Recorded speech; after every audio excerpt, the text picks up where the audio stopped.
Here's an interesting article on some of the lies that feminists spread that apparently make women miserable. First being, women do not need men, with some of the earliest of such utterances dating as far back as the 60s, with Gloria Steinem arguing that women need men as much as fish needs a bicycle.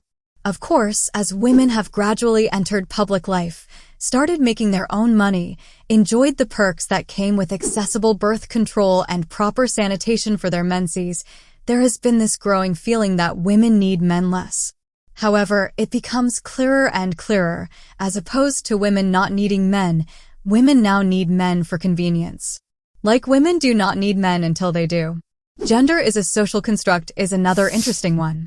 The trans movement has piggybacked on the feminist movement to push the idea that men and women are the same, that gender is a social construct and men and women can just be interchanged.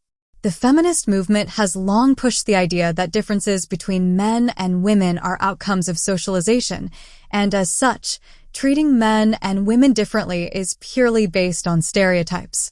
Pegging gender differences on socialization has been central to the trans movement, eradicating gender differences between men and women, effectively pushing women away from traditionally female spaces. It was started by feminism, and now it is coming back to bite women. The problem being, gender differences go far beyond socialization since men and women are not born as clean slates. If that is a topic you are interested in, these two videos delve deep into explaining gender differences beyond socialization. If your interest is in socialization, you could take a look at this one, which assesses the role of socialization in gender differences. Feminism has also told women that they can be as sexually free as men are, especially with the availability of reliable contraception. However, the number of sexual partners one has different outcomes for men and women. For instance, women with 10 or more lifetime sexual partners are less likely to have fulfilling marriages and are more likely to be diagnosed with terminal illnesses. The push for equality has seen women denounce the biological clock, essentially delaying marriage and childbearing as much as possible, to the point that women are now embracing childlessness.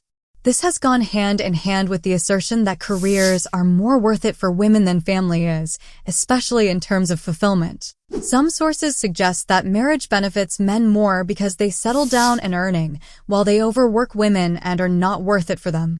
Other sources, more inclusive of the general population, suggest that married people with children are happier than single people or those who choose to remain childless. The complexities of the workplace and difficulties with work-life balance have meant that the gains made by women through feminism have not exactly made women happier.